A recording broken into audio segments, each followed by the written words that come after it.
en una iglesia cristiana, tal vez es la primera vez que vamos a escuchar tu palabra en este modo de predicación.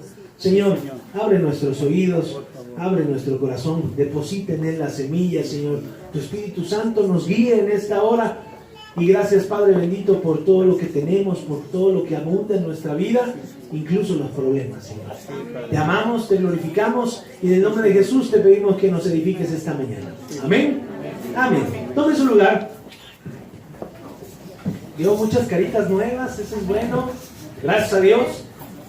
Eso se está dando fruto para la honra de Dios. Nuestro mensaje se llama Esclavos del Señor. ¿Cierto? A ver si funciona. Si funciona. Todos son bienvenidos a Casa de la Misericordia, es el nombre de la iglesia. Esclavos del Señor. Si usted se ha dado cuenta, llevamos ya meses estudiando Hechos, el libro de Hechos. Pero ¿por qué es importante que nosotros conozcamos lo que dice el libro de los Hechos? El libro de los Hechos es una narrativa que Dios nos ha dejado en la Biblia para que conozcamos cómo crece una iglesia. ¿Por qué crece una iglesia? ¿Cómo deben de trabajar? ¿A qué problemas se va a enfrentar? Si es sencillo ser creyente, si es difícil ser creyente, si es un jardín de niños, si vamos a estar como corderos entre lobos. El libro de Hechos es eso. El libro de Hechos nos habla de la formación de la iglesia cuando Jesucristo se va. Cuando Jesucristo asciende a los cielos, les dice: no se separen, no se vayan, manténganse juntos porque les voy a cumplir la promesa que les hice. ¿Qué promesa les hizo? Llenarlos del Espíritu Santo. Y días después eso sucedió. Y después de que fueron llenos del Espíritu Santo, comenzaron a hablar otras lenguas, otros idiomas, algunos seguramente lenguas angelicales. Unos que estaban ahí de visita entendieron, dijeron: ¿cómo es esto? Yo vengo de otra ciudad, a este compa nunca lo he visto por allá, y resulta que habla inglés, que habla francés, que yo le puedo entender el idioma. Pues que estos que les dieron, que ahorita estaban cantando en español. Y de repente el Espíritu Santo los capacitó para hablar distintos idiomas y les dio poder para hacer milagros, darle vista a los ciegos, levantar a los cojos, hacer muchas cosas y sobre todo predicar la palabra de Dios. Todas las situaciones que la iglesia enfrenta, aquí en el libro de Hechos los vamos a ver. Aspectos de la fe, aspectos de comunión con Dios, relaciones interpersonales. Por eso es importante que nosotros nos mantengamos analizando la palabra constantemente. Que usted traiga su Biblia, que usted la abra, la analice. El miércoles, los que no vinieron el miércoles pueden buscar el mensaje en YouTube. No les puedo presumir, pero lo subimos, ¿ya? Ahí lo puede buscar, Casa de la Misericordia, y este es el mensaje del miércoles. El miércoles vimos cómo el enemigo, aún dentro de la iglesia, busca filtrar enseñanzas. ¿Qué enseñanzas? Rituales, tradiciones, que dentro de la iglesia crezcan para alejar a las personas de su fe. A veces esas ideas suenan bien, suenan congruentes, suenan como que sí tendrían algún efecto si las hacemos. Pero cuando vamos a la Biblia, nos damos cuenta que eso no está ahí. Decimos: oye, pero si la Biblia no dice que hagamos eso, ¿por qué tú dices que sí se tiene que hacer? ¿Por qué dices que cuando oremos las mujeres nos debemos de tapar en la cabeza con un trapo? Demuéstrame dónde dice. ¿Por qué dices que en tu iglesia los hombres se sientan a la derecha y las mujeres se sientan a la izquierda? ¿Dónde dice eso la Biblia? ¿Por qué tenemos que orar con el rosario y darle vueltas y cuántas vueltas? Todas las oraciones deben de ser Padre Nuestro, Ave María y el Salmo y quién sabe cuántas más, o no. ¿Dónde dice eso en la Biblia? Entonces debemos de, como creyentes, mantenernos bien atentos a lo que vamos aprendiendo en la iglesia. Por eso, como su pastor, yo no me canso de decirles: lea su Biblia, abra su Biblia, escuche estudios, analice lo que yo le digo, traiga su libreta, apunte. Porque si yo le digo: vaya y aviéntese a la barranca porque la Biblia lo dice, y usted no la abrió, pues ahí lo encuentra en el infierno, ¿eh? Usted por no asegurarse de que tenía que leer la Biblia y se aventó, y yo por abusivo y lo mandé al infierno. Entonces, el venir a la iglesia es una responsabilidad doble. Mía de predicarle el evangelio correctamente y suya de pelear por su vida espiritual y por su vida física también. Entonces vimos cómo Pablo y Bernabé En capítulos anteriores, como dicen las series, ¿no? Ahora en Netflix, en capítulos anteriores, Pablo y Bernabé enfrentaron batallas con gente de fuera, ¿no? La batalla era externa. Gente que creía, gente que no creía, gente que estaba dentro de la iglesia, pero que decían, lo que este dice no es cierto, lo que este habla no es así. Y entonces se levantaban a perseguir a Pablo y a Bernabé. Pero ahora la batalla era interna. Llegaron unos judíos a la iglesia donde ellos estaban trabajando y les dijeron, si hay nuevos convertidos, levanten su mano. Ok, para que sean completamente salvos se tienen que circuncidar. Y Pablo y Bernabé se levantaron y dijeron, no, eso no es cierto. O sea, llevamos tanto tiempo trabajando, hemos visto cómo Dios nos ha respaldado, no ha sido necesaria la circuncisión. No es cierto. Se levantó el pleito dentro de la casa. Entonces, fue tanta, la Biblia habla ahí, usted lo leyó, que se aventaron un pleitazo, no fue un pleito chiquito, fue un pleitazo, a modo de que llegaron al acuerdo de que Pablo y Bernabé, junto con otras personas, se regresaran a Judea a platicar con los ancianos. ¿Quiénes eran los ancianos? Tomás, Pedro, todos los que anduvieron con Jesús eran los ancianos que estaban en Judea. Entonces ellos fueron, platicaron, tuvieron otra discusión acalorada, estando junto ya con los creyentes. Eran puros creyentes, se supone que ya no eran incrédulos. Había fariseos que se habían convertido al cristianismo y eran los que querían mantener las tradiciones de los judíos. Y llegaron al acuerdo que tenían que hacer una carta. Y esa carta, enviarla a todas las iglesias en donde Pablo había pasado. Y decirles a través de esa carta, ¿saben qué? No nos hagan caso. Eso de la circuncisión física no tiene nada que ver. Solamente guárdense de la fornicación, de hacer rituales, de sangre, de ahogado. Rituales que eran conocidos para ellos porque los hacían, los practicaban. Simplemente adoren a Dios de todo su alma, con todo su corazón, con toda su mente, sus fuerzas, y vamos por el camino correcto. ¿Cuál fue el efecto de esa carta? Se alegraron todas las iglesias que habían recibido ese documento de parte de los discípulos. Esa diferencia era muy importante. ¿Por qué? Porque se tenía que aclarar si el ritual es necesario dentro de la iglesia o no. ¿Qué seguía después de estas luchas externas para Pablo y Bernabé? Luchas internas ahora en la iglesia para Pablo y Bernabé. Dice la Biblia en Hechos 15, versículos 36 al 41. Dice que después de algunos días, de haber estado ahí, Pablo le dijo a Bernabé, volvamos a visitar a los hermanos en todas las ciudades en que les hemos anunciado la palabra del Señor, para ver cómo están. Y Bernabé quería que llevaran consigo a Juan, el que tenía por sobrenombre Marcos, pero a Pablo no le parecía bien llevar consigo al que se había apartado de ellos desde Panfilia, en el primer viaje. No había ido con ellos a la obra, por eso Pablo no quería que fuera con ellos. Y hubo tal desacuerdo entre Pablo y Bernabé, que se separaron el uno del otro. Bernabé tomó a Marcos, se fue a Chipre. Pablo, escogiendo a Silas, salió encomendado por los hermanos a la gracia del Señor y pasó por Siria, por Cilicia, confirmando las iglesias. Fíjense cómo empezó la situación. Pablo y Bernabé fueron mandados de Antioquía a abrir obra. Fueron y abrieron obra. La persecución en ese primer viaje fue externa. Después fue interna. La iglesia se les levantó queriéndole meter otra doctrina que no tenía que ser. Pero ahora el pleito fue entre ellos dos. ¿No? Fíjense cómo va de grande, adentro y luego entre ellos dos. Llega la diferencia porque Bernabé le dice, vamos a llevarnos al Juan. Pablo le dice, ¿por qué?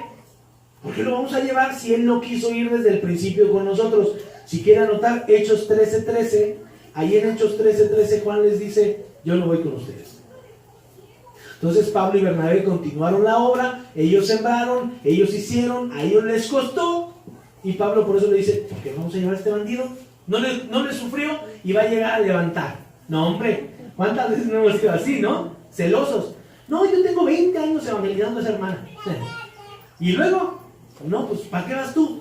No, es mi obra.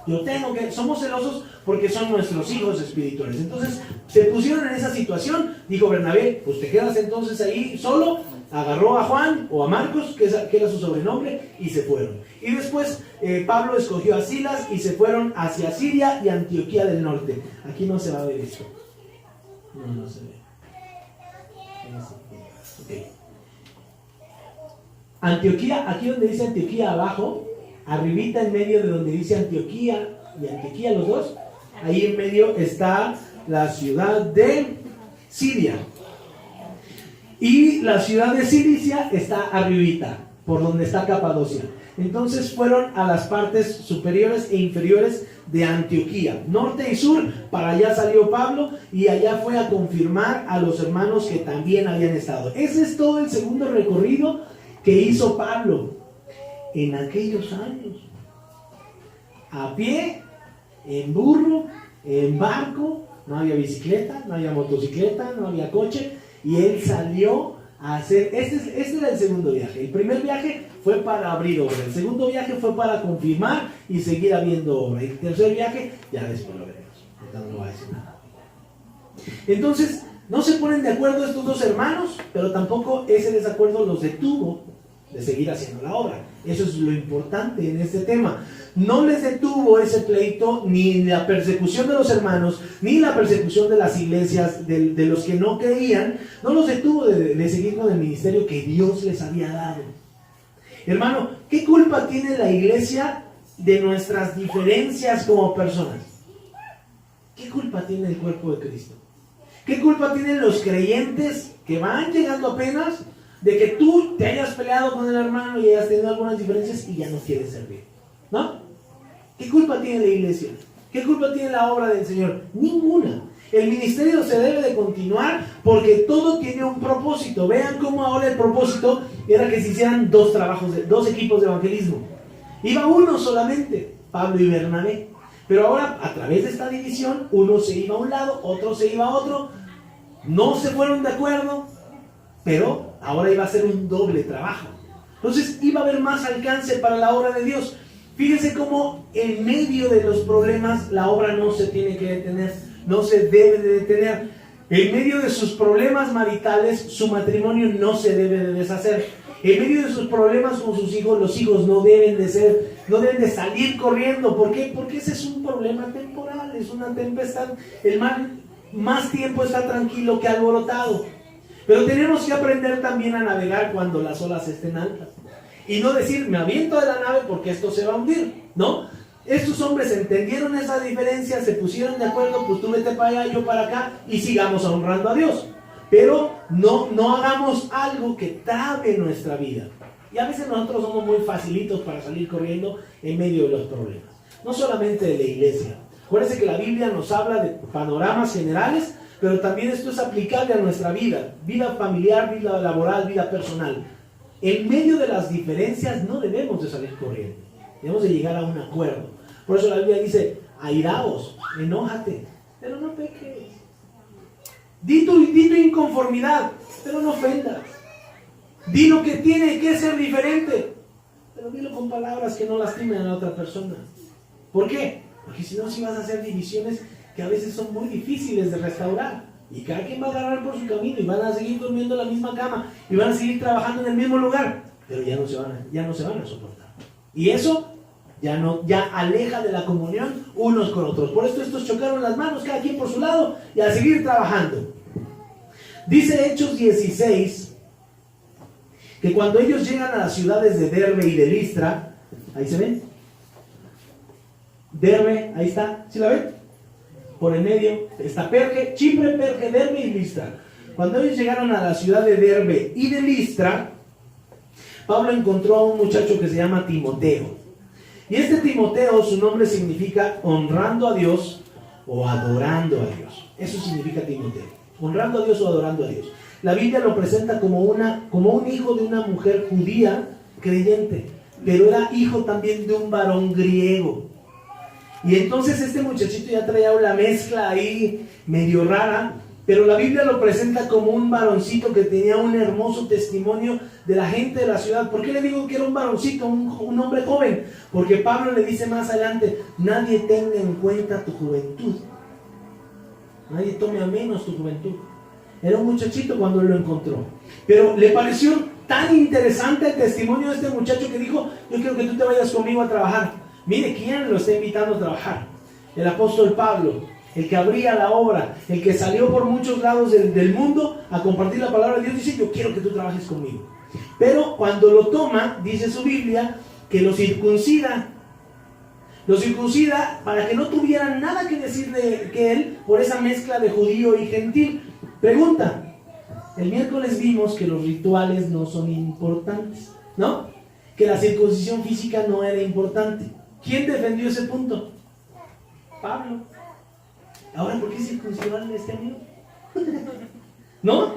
Si el capítulo anterior estaba defendiendo que la circuncisión no era necesaria, ¿por qué ahora se la hace? Yo dije, Señor, ay, tus juegos aparte. Como por ahí que, si no era importante, ¿para qué la hace? En efecto, ya lo vimos. Los temas rituales, físicos, sacrificios que nosotros le podamos dar a Dios, no nos van a asegurar la salvación. Pero había un propósito por el cual Pablo lo hizo. Primera de Corintios 9, del 19 en adelante. Fíjese lo que dice. Por lo cual, siendo libre de todos, me he hecho siervo de todos para ganar a mayor número, y me he hecho a los judíos como judío para ganar a los judíos, a los que están sujetos a la ley, aunque yo no esté sujeto a la ley. Como sujeto a la ley para ganar a los que están sujetos a la ley, a los que están sin ley, como si yo estuviera sin ley, como estando yo sin ley de Dios, sino bajo la ley de Cristo, para ganar a los que están sin ley. Me he hecho débil a los débiles para ganar a los débiles. A todos me he hecho de todo para que de todos modos salve a algunos. Y esto lo hago por causa del Evangelio, para hacerme copartícipe del Evangelio. Primera de Corintios 9, del 19 al 23. Esta es la causa por la cual Pablo circuncida a Timoteo. Si yo me he hecho rapero, me he hecho norteño, me he hecho tecno, me he hecho pop, me he hecho cholo, me he hecho... Hasta he bailado de ese con las botas cortadas así. ¿Cómo se llama? Tribal, la armaba el tribal. Acá cholo, Eso hacía Pablo. Me he hecho de todo para todos con tal de que de todos modos yo salga algunos. Entonces dijo Timoteo, ¿por qué no le va a entrar? ¿Sabes? Tu carne puede ser una traba para que los demás nos escuchen. Circuncida. Pero es que los rituales físicos, hermano, no acaba usted de decir que no. Circuncida. ¿Vas a sanar? ¿Vas a perder tu fe por eso? No. Circuncidas. Lo hacemos. Si eso me va a ayudar a salvar almas, lo hago. Y lo hizo. Esa fue la razón por la que lo circuncida, no porque tuviera el ritual algo que ver con la salvación. Durante ese viaje, el Espíritu Santo, usted lo va leyendo ahí en su Biblia, les prohíbe que vayan a algunas de las ciudades para hablar la palabra de Dios. ¿Por qué le hago toda esta narrativa? Para que usted entienda el contexto de lo que vamos a tratar y cuál es el punto central del mensaje. Les dice el Espíritu Santo, no entres a esa ciudad, no hables en esa ciudad, no profetices en esa ciudad. Dios algunas veces nos dice, no hables a las personas, no ores por las personas, no visites a las personas. Pero a veces no se entiende esa parte, ¿no? Pensamos que a todos les tenemos que hablar, hay que ser muy atentos a lo que el Espíritu Santo nos dice. Y Pablo, en una ocasión, dormido, tiene una visión de parte de Dios. Y él encuentra a un hombre macedonio. Bueno, se le muestra a un hombre macedonio y le dice a ese hombre macedonio, ven y ayúdanos. Y él entiende que es Dios que le está diciendo, ve y apoya a esos varones. Ah, miren, aquí está, ven. Estaba mal la cita de todos. ¿Sale? Ubicamos aparte. ¿Dónde está el mapa? Bueno, no me puse. Va a Macedonia, que está ¿ubica Grecia? ¿No va? Le digo, está acá en el mapa acá. Voltéame la computadora hacia acá, por favor. Aquí está. Arriba, hasta arriba. ¿Sí ve que dice Macedonia? En esta línea, hasta arriba. Vea hasta dónde había llegado primero Pablo. Tesalónica, Anfípolis, Filip. Primero había llegado a la altura de Éfeso solamente. Aquí en medio. Éfeso y Antioquía de Pisidia. Hasta ahí había llegado. Con esta visión, Dios le dice, vete a Macedonia. Y vea dónde está Macedonia. Arriba. La gotita de Roma está acá. Ahí está Atenas, Grecia. Arriba está la Anfípolis y ahí está Macedonia. ¿Por qué Dios lo manda ahí? Dios manda a Pablo a ese lugar porque ya lo había capacitado mucho tiempo para poder llevar la palabra de Dios a los griegos. ¿Quiénes eran los griegos? Los griegos eran los pensadores más discutidos en ese tiempo. ¿Y por qué Dios no mandó a Bernabé y a Marcos a ese lugar? Porque no estaban capacitados. Mandó a Pablo y mandó a Timoteo y mandó a este otro que parece ser Lucas. Los manda a Macedonia a compartir la palabra de Dios y a debatir con ellos los dioses que adoraban ellos y el Dios que ahora Pablo estaba predicando. Las aventuras que estaban pasando estos hombres desde su conversión, ninguna de ellas les había desanimado para dejar el ministerio y dejar de predicar la palabra de Dios. ¿Qué iba a suceder ahora? Entraban a nuevas tierras, con nuevas personas, con nuevas culturas, con nuevos estilos de pensar, para decirles, yo creo en este Jesucristo, estos son los hechos y este es el poder que Él me ha dado. Porque ellos no solamente iban con palabras, que Dios los respaldaba de tal modo que ponían las manos en las personas y los levantaban. A usted, yo le quiero preguntar algo. ¿Qué lo ha desanimado de compartir la palabra de Dios? Porque estos hombres perseguidos, encarcelados, semi-muertos, el buen Pablo semi-muerto quedó la vez pasada, el día miércoles creo que fue, cuando vimos que lo apedrearon y ya estaban comprando el café y las donas para echarle la velación esa noche, y se levantó y se volvió a ir a trabajar. ¿A usted qué lo ha desanimado de seguir compartiendo la palabra de Dios? Hoy me gozo porque hay invitados, ¿no? Gracias a Dios porque alguien abrió la boca y dijo, vámonos a la iglesia. Pero nuestra iglesia, cada persona, tendríamos cada miércoles, cada lunes, cada domingo, que estar trayendo personas nuevas. ¿Por qué? Porque nada nos debe detener del ministerio que Dios nos ha dado, de compartir la palabra de Dios. Este ministerio no solamente es de Jesús, ya lo hemos visto. Este ministerio es de todos los que creen en Jesucristo. Porque Él dijo, vayan y hagan discípulos a todas las naciones. Ir a ser discípulos no es solamente compartir el evangelio. A mí me cayó la semilla, Dios riega la semilla a través de su palabra, mi semilla va creciendo, va germinando, ahora yo voy y comparto la palabra, pongo la semilla en esos corazones, mi árbol está más crecido, le doy sombra al otro y el otro va haciendo lo mismo. Yo crezco, él crece, hay más responsabilidad y todos vamos así. Todos vamos en crecimiento. Un cristiano que no invita, que no predica, que no comparte, ¿qué decimos? Está sentado, ¿no? Está en su comodidad. Por eso yo le pregunto, ¿qué lo ha detenido? ¿Qué problema ha obstruido su predicación del evangelio? Echémosle la culpa a alguien. Al esposo, al trabajo, a la casa, a la esposa, a los hijos, a las deudas. ¿A qué le vamos a echar la culpa? Pero no predicamos el evangelio, nos detenemos. Necesitamos buscar un buen ejemplo para llegar a ser como Pablo. Marcos 4, versículo 23 en adelante. 23 al 25.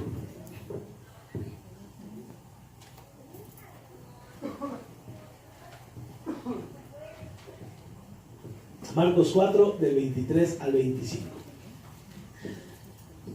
Así como está sentado, vamos a leer la palabra de Dios. Lo leemos todos juntos. Y recorrió Jesús toda Galilea. ¿Ya está listo? Marcos 4, del 23 al 25. ¿Listo? Y recorrió Jesús toda Galilea, enseñando en las sinagogas de ellos. ¿No?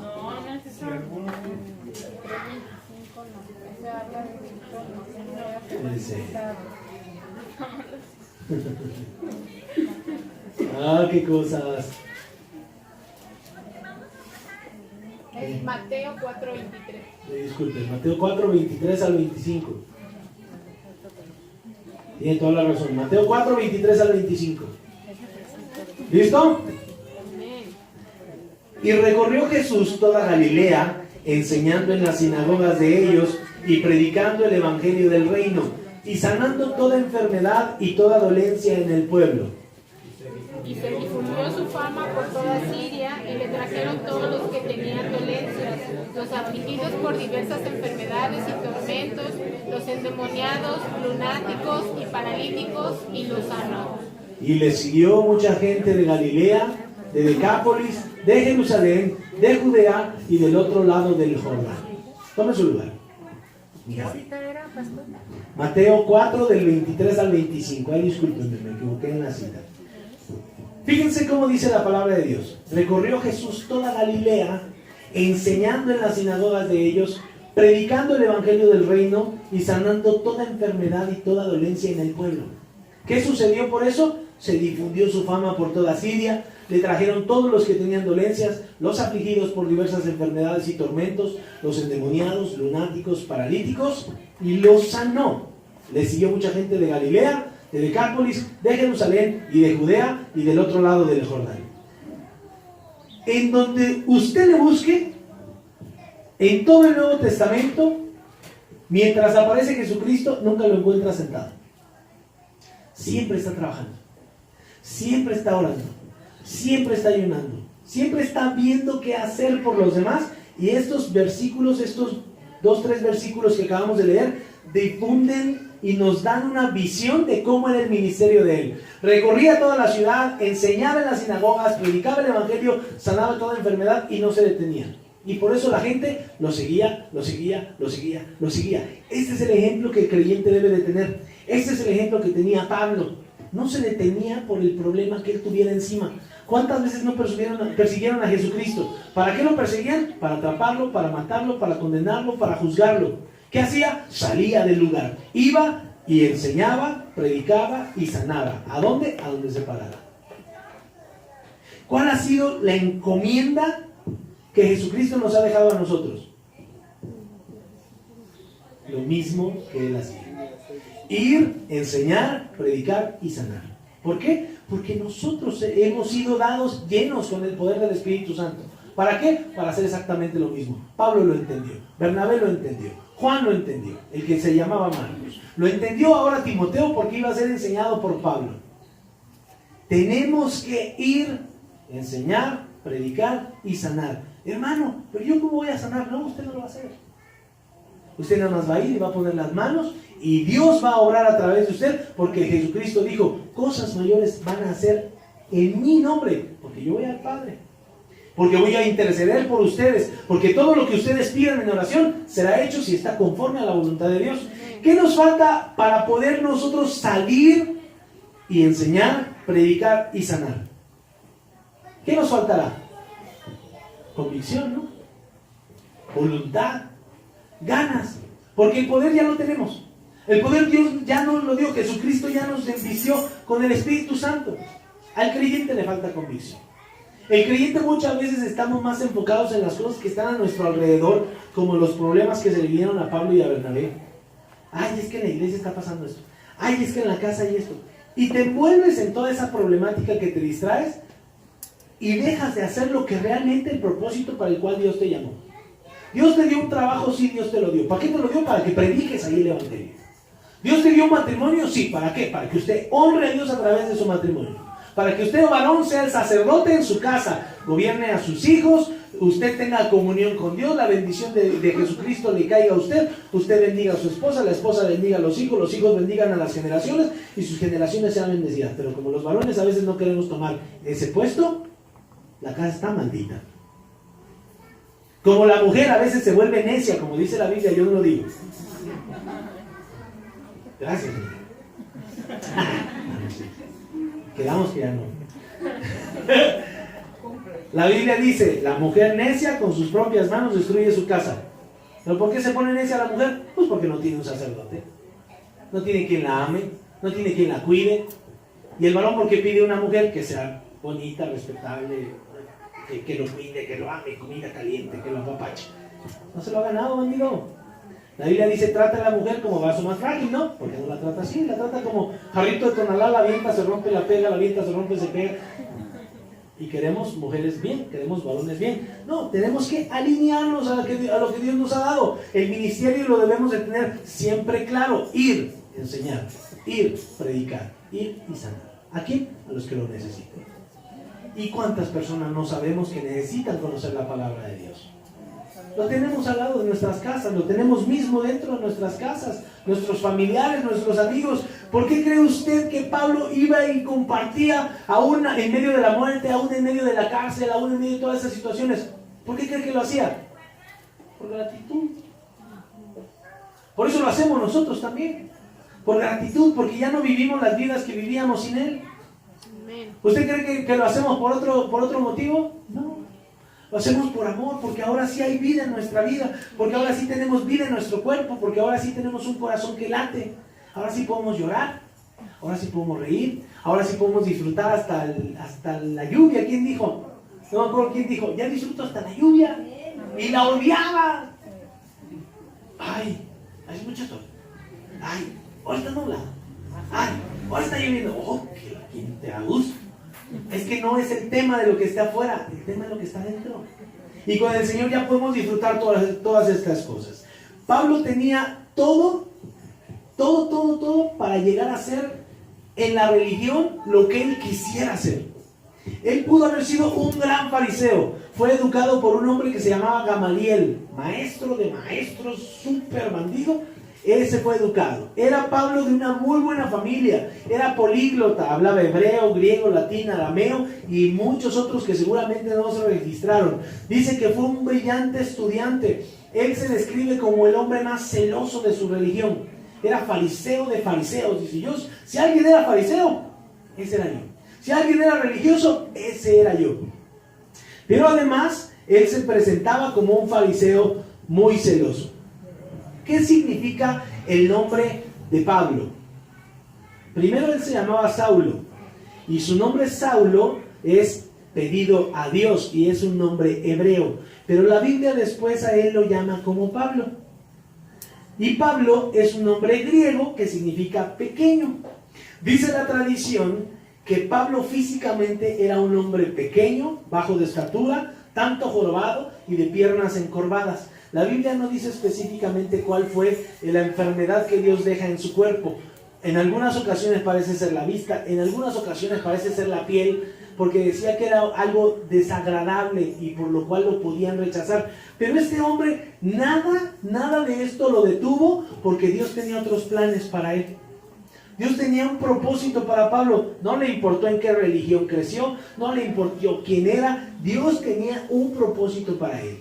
Recibió instrucciones de parte de Dios, como le decía hace un rato, para ir a Macedonia, a Europa. Ahí estaba el mapa, era más adelante. De ahí siempre partieron los discípulos, de esa parte que era más o menos Antioquía. Y después ahí a Macedonia fue a donde lo mandó nuestro Señor a que compartiera la palabra. Hermano, como creyentes aceptemos nuestro llamado. No podemos decir que somos cristianos si no compartimos también la palabra de Dios. El ser cristiano no significa nada más venir a la iglesia. Significa sentir la carga y el compromiso de enseñar a las personas que no saben. Que tienen la idea de que un libro escrito que diga, haz esto, agua bendita de 7 iglesias, 4 rosarios, te traes un trapo, lo mojas, lo secas, la gallina la matas de noche, le pones el oro, ¿no? Con eso vas a ser salvo. Cuando tú detectas que las personas están como nosotros estábamos antes, esa persona necesita ser enseñada.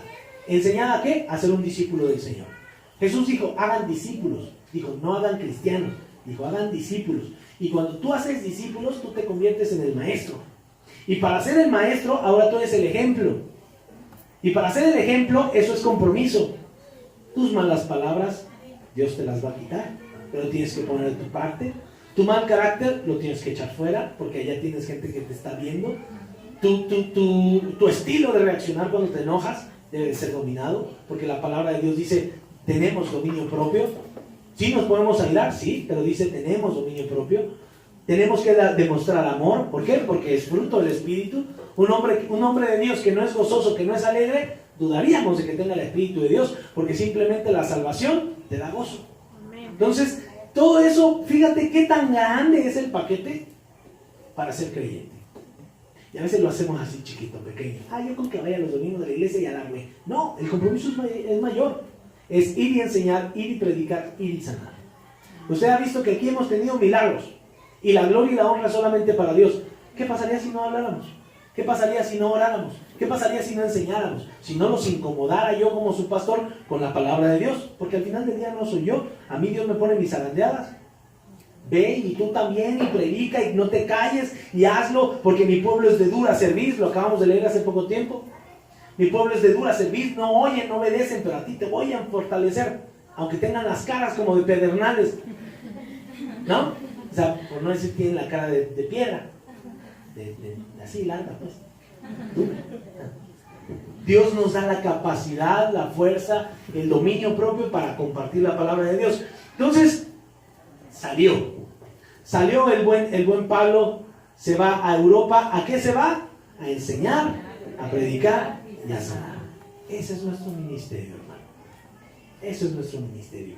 Y nada nos debe detener de enseñar, predicar y sanar. ¿A quién le estás enseñando el día de hoy? ¿Por quién estás empezando?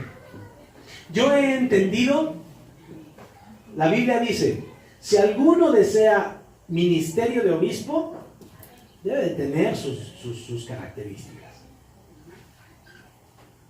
No ser pendenciero, marido de una sola mujer, no borracho, no codicioso de ganancias deshonestas, bla, bla, bla, bla, bla. Que sujete bien a su esposa, que sujete bien a sus hijos, que estén sujetos por amor, no que estén sujetos a fuerza, bla, bla, bla. Dije, bueno, entonces tengo que empezar por mi casa. El buen cristiano empieza por casa. ¿Por qué? Porque si no, la misma familia le tira a uno el changarro afuera. Míralo, ya estás otra vez con tu Biblia.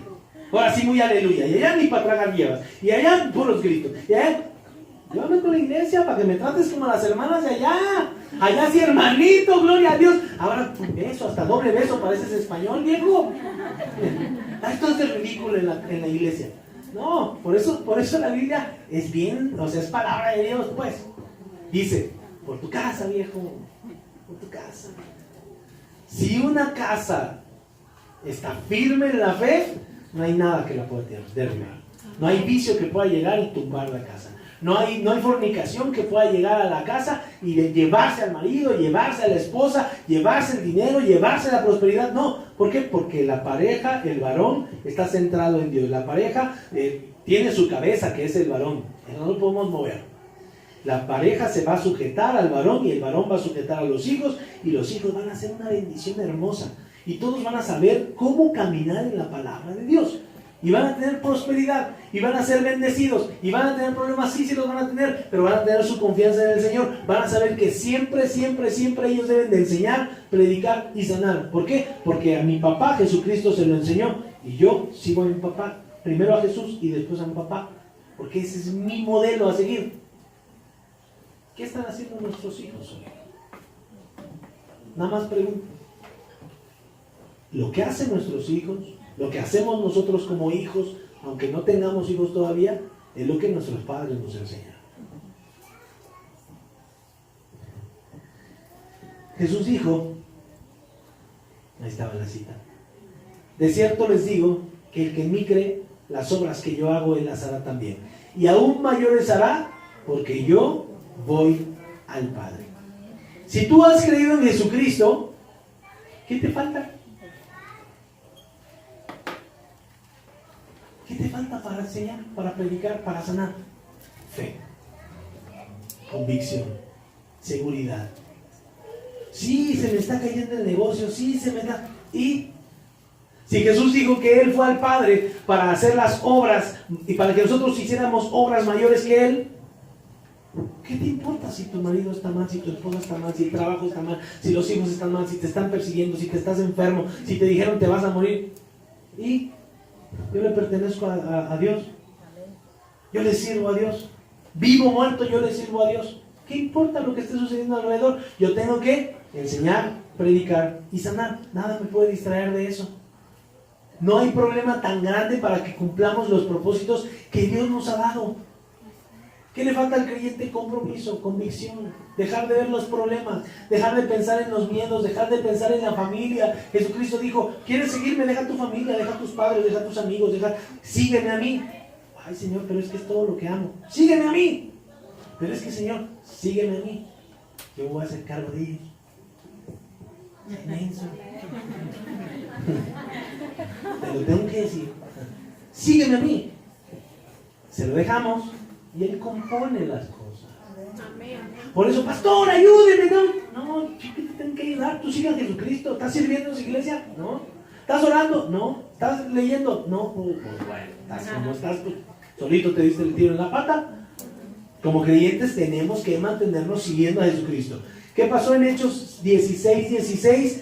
Iban a la oración en Tiátira, Pablo, Silas y Timoteo, donde ellos habían permanecido algunos días. Se había convertido una mujer que se llamaba Lidia, que vendía púrpura. Esa historia no la vamos a tocar ahora. Y ellos, cuando iban al tiempo de la oración, había una muchacha que tenía un espíritu de adivinación. Y ellos iban por la calle y esta mujer gritaba en el versículo 17, Hechos 16:17. Ella decía, estos hombres son siervos del Dios Altísimo, quienes les anuncian el camino de salvación. Y dice que no lo hacía pocas veces, lo hizo muchas, una tras otra, tras otra, tras otra, y a Pablo le cayó bien duro. Y entonces Pablo voltea y le dice, no a la muchacha, léalo ahí en su Biblia, Hechos 16:17, en adelantito. Pablo agarra, voltea y le dice al espíritu, en el nombre de Jesucristo, salte de ese cuerpo. Y el espíritu le hace caso a Pablo, en el nombre del Señor, sale ese espíritu de la muchacha como que recupera, cae en sí, y dice que sus dueños, sus amos, los propietarios de la muchacha, porque tenía propietarios, fíjese usted, se enojaron. ¿Por qué? Porque la rentaban. ¿La rentaban para qué? Para lo que usted va con las que le leen las cartas y les hacen brujería, para que le adivinaran el futuro. No manches, ya nos tiraste el negocio, brother. Esta era la que nos daba de comer. Con esta le jugamos allá a la Madame Sassou y esta nos sacaba del problema. Estaban como los de Pare de Sufrir, traían unas ofrendas bien buenas. Ya los dejaste sin comer. ¿Qué hicieron? Los atraparon. Los atraparon y los llevaron de nuevo a que los juzgaran porque les tiraron ese negocio. Dice su Biblia, los apretujaron, los atraparon, los apretujaron, les rompieron la ropa, les pegaron mucho. No es Deuteronomio 8:2, es Hechos 16:25. Ya eran las 1:30 de la mañana cuando estaba haciendo la presentación. Ahí disculpen. Les pegaron mucho, los metieron a la cárcel, los metieron al calabozo más profundo y les pusieron un cepo. Dicen nomás que calentada les metieron a estos amigos. Los agarraron, los jalonearon, los apretujaron, les pegaron, los metieron a la cárcel y todavía le dijeron al carcelero, ¿me agarras a estos? Y los pones en el fondo, allá en la mesa del rincón, como diría aquel. Me los echas al fondo de la cárcel y los aseguras de que no se los echen a correr. Y dice la Biblia que les pusieron un cepo. Ese es un cepo. Es una atadura en los pies para que no se pudieran mover. Imagínense qué calentadita les metieron. Y luego pues ni poderte... Ahí están amarrados, ni para dónde correr. ¿Qué dice su Biblia ahí adelante? Estos hombres se pusieron tristes. Se comenzaron a quejar. ¿Ya ves? Nos hubiéramos ido con el Bernabé. El Bernabé ahorita ya está allá, come en la misión, tortilla echada, tal vez de harina, un buen guisado. Vámonos de la ciudad, ya, esta es la última vez. Ese Dios al que seguimos es un Dios malo, permite que nos pegue, permite que nos humille. Le echaron la culpa a los apóstoles, le echaron la culpa a los ancianos, le echaron la culpa a sus amigos. ¿Se pusieron a quejarse? ¿Qué dice que estaban haciendo? Orando y cantando. Ay, Señor. Imagínense que, ay, Señor. Así amarrados y tirados los dos. Ay, ahora sí nos hicieron bien sabrosos. ¿Cuál nos aventamos? La nueva, la última que sacó el hermano Carlos. ¿Cuál fue? No me Bueno, ahorita me duele la cabeza. En total, esa, no vuelvo atrás. He decidido. Dice que fue tan grande la oración, tan hermosa la oración, tan hermoso el canto, que se empezó a simbrar toda la cárcel. ¿Sí dice eso su Biblia o no? Dice que hubo un terremoto ahí impresionante, tan fuerte, tan fuerte, tan fuerte, tan fuerte. Ahí está, pero tirados, no.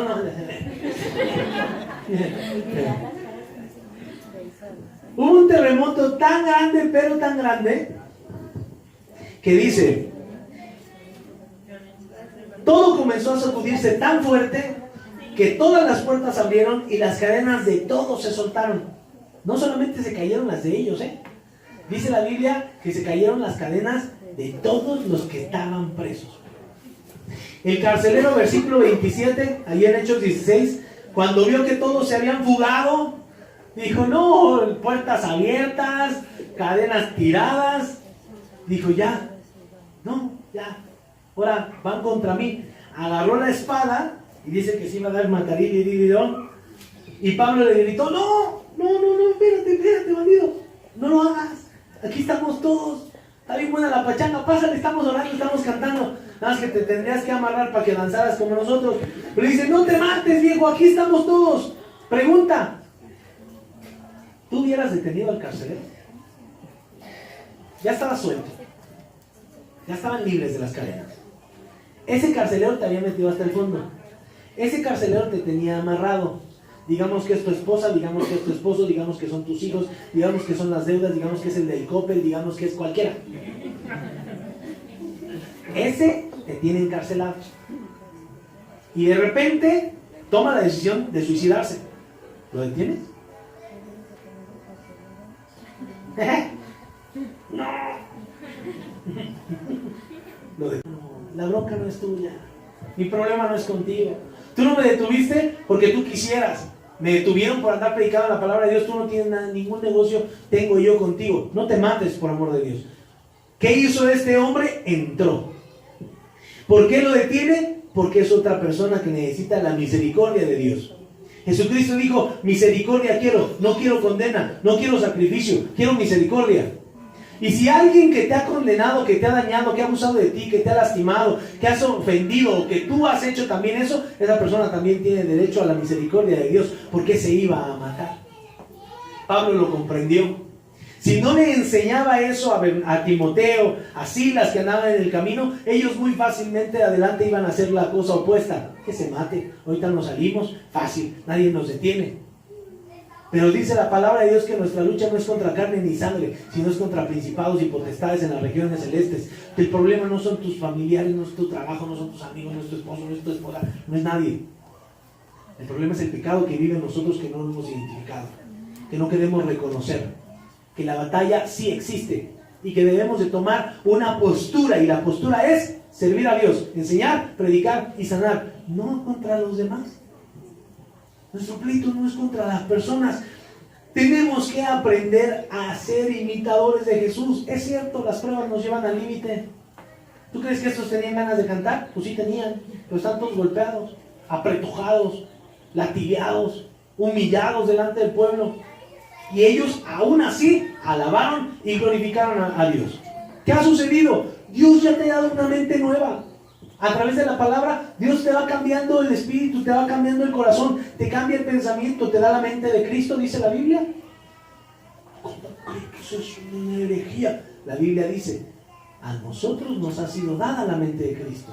¿Para qué? Para entender la palabra de Dios. Si no, no la podemos comprender. Trate de leer la Biblia sin tener el Espíritu Santo, se duerme, se aburre. ¿Qué es esto? ¿Quién me entiende? Y ese amigo parece que está contando una novela. Dios nos revela, Dios nos da la palabra para poderla compartir. Tenemos que usar ese Espíritu Santo para no pensar igual. Las cosas ahora ya son nuevas. Por muy difíciles que sean las pruebas que estemos pasando en casa, en trabajo, con los hijos, el Espíritu Santo siempre está con nosotros. Esa es la mejor garantía. Estoy encarcelado, estoy abusado, tienes el Espíritu Santo contigo. Reacciona con amor, reacciona diferente, reacciona con paz, reacciona pensando en que estás enseñando a través de esa reacción. Predica con el ejemplo y sana a las personas. ¿Cómo? Con tu testimonio, con tu vida, con tu modo de vivir tu fe. ¿Qué te preocupa que va a pasar? ¿Que vas a morir? Muertos ya estábamos en nuestros delitos y pecados, dice la Biblia. Aquel que está sin Cristo está muerto. Yo estaba sin Cristo y estaba muerto. No tenía ganas de vivir. Tomaba, fumaba, bailaba, hacía, deshacía, y de todos modos, cuando todo eso acababa, me sentía vacío. Eso es muerte. Eso es muerte. Servirle a Dios, morir por Dios, qué hermoso. Un día veíamos en la escuela dominical, llegaremos al cielo, se abrirán los libros y van a decir, mira nomás, este tengo su galardón, su corona de vida, este va a estar sentado conmigo, va a gobernar conmigo. Pásale, mijo, moriste por tu fe, pasa nada, pero que no estemos muertos por nuestros delitos y pecados. Eso sí es muerte. Aunque caminamos por la calle, estamos muertos, aún dentro de la iglesia. Por eso es importante que nosotros veamos estos ejemplos que la Biblia nos deja de Pablo, de Bernabé, de Timoteo, de Silas. En medio de toda la problemática, no se debe de detener la obra de Dios. Tu ministerio. El ministerio no nada más es el del pastor. El ministerio es de toda la iglesia. Enseñar, predicar y sanar. Yo te aseguro que esa prueba por la que estás pasando hoy, porque todos estamos por ahí por alguna pruebita, es para que tú aprendas algo. Que en medio de esa situación puedes orar, puedes cantar y puedes amar a las personas. Se lo merezcan o no se lo merezcan. Lo creas que Él es digno de hacerlo o no. Estás pasando por ahí por algo, para depender más de Dios y para que sepas que Él te va a salvar a su tiempo, con sus medios, no con los tuyos. Que eso es algo que a veces tenemos que entender muchísimo. ¿Qué dice 1 Corintios capítulo 10, versículo 13? Dios no te ha sobrevenido ninguna tentación que no sea humana, pero fiel es Dios, que no te dejará ser tentado más de lo que puedes resistir, sino que dará también juntamente con la tentación la salida para que puedas soportar. Eso que dices, me va a matar, no te va a matar. Es algo que está hecho a tu tamaño, hecho a tu problema, justo a la medida. Eso es algo de lo que Dios se encarga. Dios se encarga de ponernos en esas situaciones. Afortunadamente, a veces lo entendemos cuando un hijo ya se nos murió. Ahí lo entendemos cuando perdemos la salud, cuando perdemos lo que más nos importa. Y ahí es cuando empiezan a caer los mensajes que habíamos escuchado de parte de Dios. ¿Te acuerdas que yo ya te había hablado? Y esto fue como el sonido de la polilla. ¿Se acuerdan de ese mensaje? Fue como la polilla, fue poco a poco, y yo te dije, por favor, cambia, te amo, así no me lleves al extremo. Y después te brinca el león, y es tarde para poder recuperar lo que ya se perdió. Entonces Dios no te ha dado ninguna tentación que no sea humana. Vas a salir de ahí de donde estás. En algún momento Dios te va a sacar y vas a entender cuál fue el propósito de ese tiempo difícil. La salida de Pablo y Silas fue esperarse en la cárcel. Se sintieron libres, ya no tenían las ataduras, pero no se echaron a correr, se mantuvieron dentro. Si Dios nos puso aquí, aquí nos vamos a mantener. A que nos vengan a sacar cuando Dios nos quiera sacar de esta situación. Y vamos a salir, porque está la garantía. Yo te pregunto, ¿cuál ha sido tu respuesta en la prueba? ¿Le has ayudado a Dios a salir de ahí? ¿O has esperado el tiempo necesario? Señor, quiero tanto esto, que vas y lo buscas tú. No, yo te iba a dar algo más grande, tú solo quédese con eso pequeño. Hay tanta desesperación a veces por amor, hay tanta desesperación por dinero, hay tanta desesperación por satisfacciones, que tomamos decisiones que no debemos de tomar. Y después le echamos la culpa a Dios de que estamos mal. Gracias a Él que no nos contesta. Como le decía, por Nelson. Señor, ¿por qué estoy así? Por Gandaya. Porque te adelantaste. Gracias, Señor. Cambio ahora. Hermano, capítulo 16, versículo del 31 al 33. El hombre les preguntó, ¿qué debo de hacer para ser salvo? Fácil, cree en el Señor Jesucristo y serás salvo tú y tu casa. Le hablaron la palabra del Señor a él y a todos los que estaban en su casa. Él los tomó en aquella misma hora de la noche, les lavó las heridas y se bautizó enseguida con él y con los suyos. Hermano, en medio de la cárcel, enseñaron, predicaron y sanaron. Exactamente lo que hizo Jesucristo. Enseñaron, predicaron y sanaron. ¿Cómo lo sanaron, hermano? Si Él dice que le sanó las heridas, le sanaron el corazón. Al compartir el Evangelio, Dios hace la obra en las personas. Entonces, hermano, esta mañana, ¿qué necesitas para ser salvo? Creer en el Señor Jesucristo. Y tú y tu casa serán salvos. Tú crees en el Señor y tú y tu casa serán salvas. Cree que en Jesucristo está la salvación, que en Jesucristo está la libertad, está la vida nueva, y serás salvo tú y tu casa. El que cree en Él, lo acabamos de ver ahorita, no es condenado. Dice la Biblia, Juan 3:18, dice la Biblia, el que cree en mí no es condenado, pero el que no cree en mí ya ha sido condenado, porque no cree en el Hijo de Dios. Fácil y sencillo. ¿Quién es condenado, pastor? El que no cree en Jesucristo. Y no lo digo yo, lo dice la Biblia. Hermano, no necesitamos siempre tener paz y estar bien y de buenas para ir a predicar el Evangelio. Lo debemos de hacer en todo el tiempo. En enfermedad. A veces caemos en los hospitales para predicar. Porque es cuando, tráigame mi Biblia, ahora sí la voy a leer. A ver, no que no. No que no se santificaba. No, se me está muriendo. Vamos por el pastor. Ay, ¿qué va a hacer? No va a hacer nada. Abra su Biblia y clámele a Dios. No nos esperemos hasta el último tiempo. La prueba siempre va a estar. Eso es característico. Pero tomemos decisiones correctas en el momento correcto. Seamos sabios y temamos a Dios. Enseñemos. Prediquemos y sanemos. Ese es tu ministerio. ¿Qué vas a hacer de ahora en adelante? ¿Cómo le vas a demostrar a Dios tu gratitud? Porque eso es gratitud. Estas obras las hacemos por gratitud, no las hacemos por nada más. Las hacemos por la libertad que ahora tenemos, ¿no? Nos atrevemos a hablarle a las personas porque ahora te sientes libre, porque ahora te sabes libre, porque Dios te ha hecho libre. Entonces ahora lo predicas, no para que alguien te reconozca, no para que alguien te ame, no para que no. Es por gratitud. Ahora, ¿tú cómo le demostrarás gratitud a Dios? ¿Nos ponemos de pie? Vamos a ver.